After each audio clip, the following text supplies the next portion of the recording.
የቻርልስ ፊልሞር ብልጽግና ወንጌል ምድራዊ ሀብት ለጥቂቶች ብቻ አልተሰጠችም ይላል። መናጢ ድሃ ሆነ ከተገኘ ጥፋቱ የእግዚአብሔር ሳይሆን የእኛ የራሳችን ነው።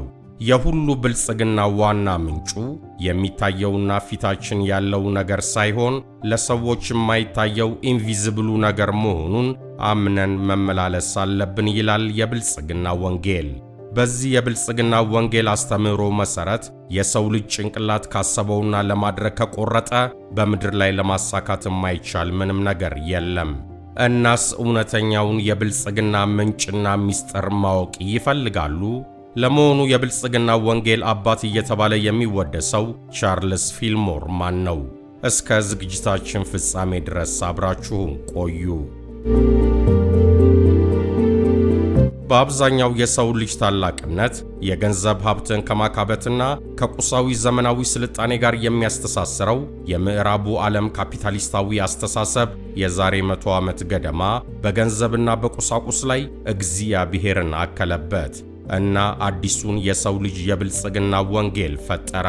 በዚህም የፕሮስፔሪቲ ወንጌል ዋና መንፈሳዊ አቀንቃኝ የሆነው ቻርልስ ፊልሞር በኋላ በዓለም በብዛት ሊስፋፋ የቻለውን የዩኒቲ ስኮል ኦፍ ቶት ማለትም የጥምረት የውህደት ፍልስፍናና ዩኒቲ ኮሌጅ በመባል የሚታወቁትን የትምህርት ተቋማት ዋና የርዕዮተ ዓለም መሠረት ጣለ። የብልጽግና ወንጌል ዋናው አቀንቃኝ ተብሎ በብዛት ስሙ የሚጠራው ይኸው ቻርልስ ፊልሞር ነው። ፊልሞር በ1936 እንደ አውሮፓውያን አቆጣጠር በእኛ በ1929 ዓመተ ምህረት ባሳተመው ባለ 160 ምናምን ገጽ መጽሐፉ ፈጣሪን እስካመንከውና ትክክለኛውን የፈጣሪ መንገድ እስከተከተልክ ድረስ የገንዘብና የንብረት ብልጽግና በፍጹም ካንተ ሊርቅ እንደማይችል ሰብኳል። ፊልሞር ምድራዊው የሰው ልጅ ብልጽግና ምንጩ ያለው የሚያስብና የሚፈጥር አእምሮን ከሰጠን የሰማዩ አምላክ ነው ብሎ ያምናል።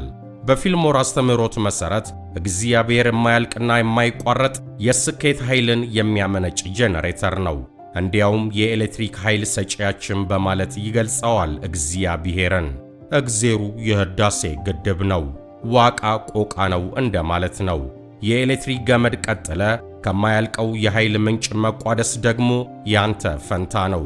አንተ ቀን ከጨለመብህ፣ በድህነት ማጥ ውስጥ ከተዘፈክ፣ ዘገምተኛና የድሃ ከሆንክ፣ በሐላላ ሎጅ ስትጠበቅ፣ በኩሽና ውስጥ ተጨናብሰ ከተገኘ የሆነ የኤሌክትሪክ መቋረጥ አጋጥሞዋል ማለት ነው።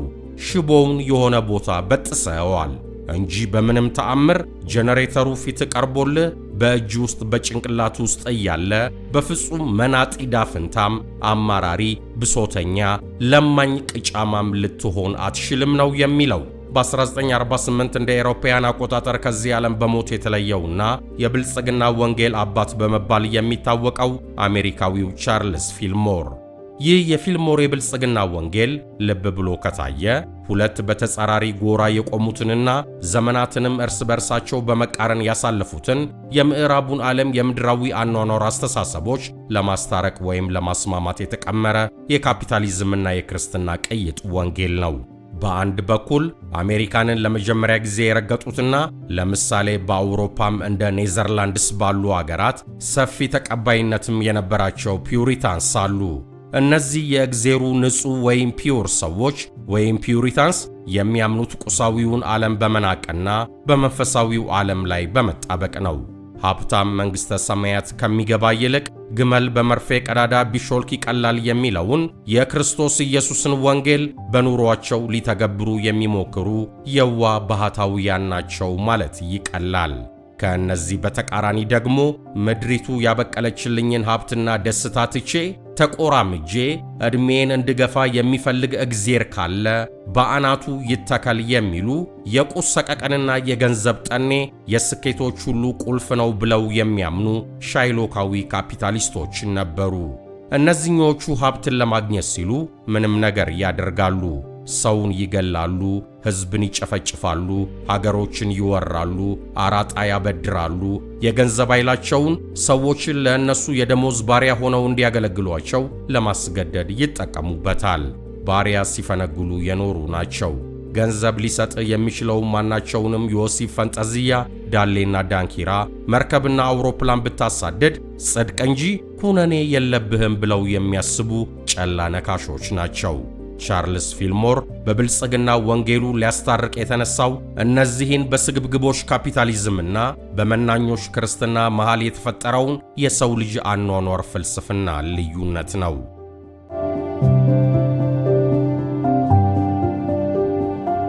የፊልሞር ብልጽግና ወንጌል ምድራዊ ሀብት ለጥቂቶች ብቻ አልተሰጠችም ይላል። መናጢ ደሃ ሆነን ከተገኘን ጥፋቱ የእግዚአብሔር ሳይሆን የኛ የራሳችን ነው። በምድር የደሃ ሆነን ከተገኘን እግዚአብሔሩ የዘረጋልንን የኤሌክትሪክ ገመድ፣ የዘመናዊነት ገመድ፣ ጭንቅላታችንን የማንቀሳቀሻ ገመድ፣ የመፍጠሪያና የታታሪነት ገመድ፣ ትልቅ ነገሮችንና ታላላቅ ሕልሞችን የማሰቢያ ገመዳችን የሆነ ቦታ ላይ በጥሰነዋል ማለት ነው። እግዚአብሔሩ ለሁላችንም የስኬትን ኤሌክትሪክ ዘርግቶልናል። የኑሮ መብራታችን ድርግም ካለብን ችግሩ የኛ ነው። ብልጽግናን ለመቀዳጀት ደግሞ የግዴታ እርኩሶች መሆን አይጠበቅብንም። እንዲያውም ዘላቂ ብልጽግና የሚገኘው በፈጣሪ መልካም ሐሳቦችና የቅንነት መንገዶች በመመላለስ ነው፣ በመረዳዳት ነው። እውነተኛ ብልጽግና የሚገኘው ለስኬታችንም ሆነ ለውድቀታችን ዋናው ምንጩ በዓይናችን ከእኛ ውጪ ሆኖ የሚታየን ቁሳዊው ዓለም ሳይሆን በውስጣችን የተሰጠን መንፈሳዊ ጸጋ መሆኑን አምነን በመቀበል ነው ይላል። የፈጣሪን በአንድ ጊዜ በሁሉም ስፍራ የመገኘት ጸጋ ስንላበስ የጎራችንን ጠባብ ጎጥና የመንደራችንን ጠባብ ጉልት ማሰብ ትተን ስለ አገር፣ ስለ አህጉር፣ ስለ ዓለም ገበያና በዓለሙ ሁሉ ስለተዘረጋልን ሰፊ ዕድል ማሰብ እንጀምራለን ይላል።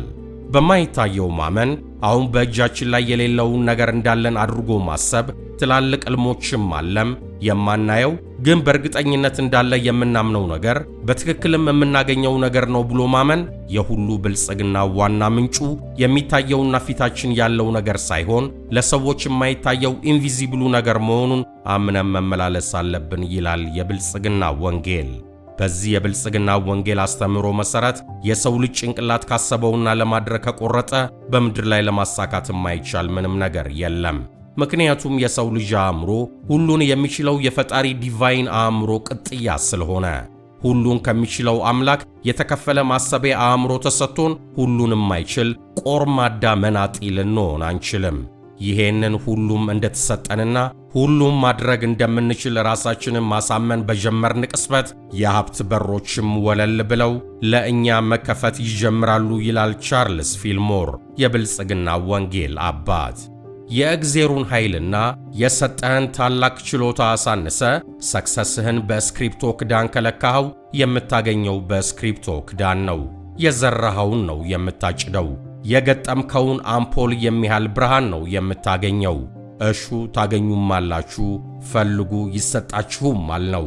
እግዚአብሔሩን በበርሜል ከለካኸው በበርሜል ይሰጥሃል። አቅምህን በመርከብ ከለካኸው መርከብ ሙሉ ሀብት የመዛቅ አቅሙ በእጅ ነው።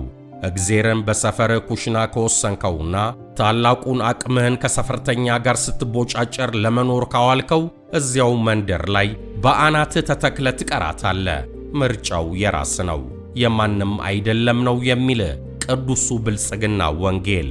አጠገብህ ካለው ጋር እንደ ውሻ በመነካከስ ሳይሆን እንደ ፈጣሪ ቃል እንደ ሰው በመዋደድ ተሳስበ ኑር። እኔ የወንድሜ ጠባቂ ነኝ በል።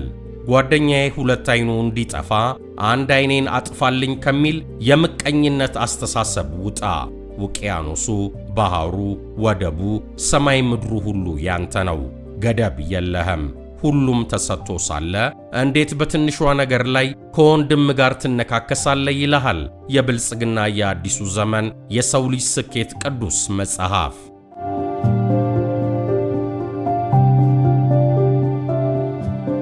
በዚህ የብፁዕ አባታችን የቻርልስ ፊልሞር የብልጽግና ወንጌል መሠረት ስለ ነገ መጨነቅ፣ ምን እሆናለሁ፣ ምን ይውጠኛል፣ ማን ይደርስልኛል፣ ዕድሌ ቢጠምብኝስ፣ ምቀኞች ቢያስደግሙብኝስ፣ ሰዎችን እንዴት ላምናቸው እችላለሁ፣ መርፌ የሰካብኝማ ደብተራ ቢኖር ነው እንጂ ዕድሌ እንዲህ አይጠምም ነበር እያልክ በአሉታዊ አስተሳሰቦች መብሰክሰክ በአስተሳሰብ ፈንጣጣ እንደተወረስክ ያሳያል። የማጣትን፣ የውድቀትን፣ ያለመሳካትን፣ የአልችልምን፣ ይሄ ካቅሜ በላይ ነውን፣ ቀይ ባህርን መሻገር አልችልምን፣ እኔን ማን ከሰው ቆጥሮኝ የሚል የበታችነት አስተሳሰብን ከጭንቅላት ውስጥ ጨርሶ ማጥፋት አለብህ ይላል። አለዚያ የገዛ ውድቀትን ገመድ ትስበዋለህ። የስኬትና የብርሃን ገመድን በጥሰ ጨለማን ትለብሳለህ። የደስታና የብርታት መንፈስን ገለ የተስፋ ቢስነት መንፈስ በላይ ታነግሳለህ። ሚስጥሩ ያለውም እዚህ ላይ ነው ይላል። የመከራን፣ የሂራርን፣ የሟርትን፣ የውድቀትን ኔትወርክ አትፈልገው፣ ወደ ራስህ አትሳበው።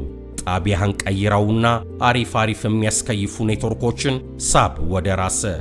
ውስጥ የአሜሪካ ድምፅ ሬዲዮ ጣቢያን በአጭር ሞገድ ላይ ለማግኘት እየተጋ ዶቼ ቬሌን ወይም ቢቢሲ ሊያዳምጥ አይችልም እንደማለት ነው። ውስጥ ውድቀትንና ያለመቻልን ሐሳቦች እያውጠነጠነ ጭንቅላት በኔጌቲቭ ፍሪኩዌንሲዎች ተሞልቶ በፍጹም ብልጽግናን ሊያቀዳጅ አይችልም። ታላላቅ ግድቦች ለብዙዎች ለመዳረስና ብዙ ኃይልን ለማመንጨት ብዙ ውሃ እንደሚያጠራቅሙት አንተም በሕይወት የምታገኛቸውን ትንንሽ ሀብቶችና የፈጠራ ሐሳቦች ሁሉ አጠራቅም በማለትም ይናገራል ቻርልስ ፊልሞር።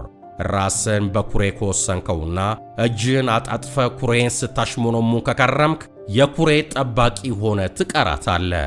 ውሃን አጠራቅም፣ ዘይትን በማድጋዎች ሁሉ ሙላ። የዓለም ጨው ሆነ ተፈጥረሃል። ሂድና ለዓለም ሁሉ ስበክ። በሰፈር፣ በመንደር፣ በጎጥ፣ በብሔር፣ በኩሬ ላይ እንደ አልቅት ተጣብቀ አትቀር ይላል መጽሐፈ ብልጽግና። እግዚአብሔር ላንተ ያዘጋጀልህ ዲዛይን በጣም ትልቅ ነው። ከማያልቅ ትልቅ ውቅያኖስ ጋር ተፈጥረ ሳለ ለምን የመንደር ለቃቃሚ ትሆናለህ? ለምን ራስን ከትልቁ በረከት ላይ ታወርደዋለህ? ይልሃል የሐዋርያው የቻርልስ ፊልሞር ወንጌል ወደ ፊልጵስዩስ ሰዎች።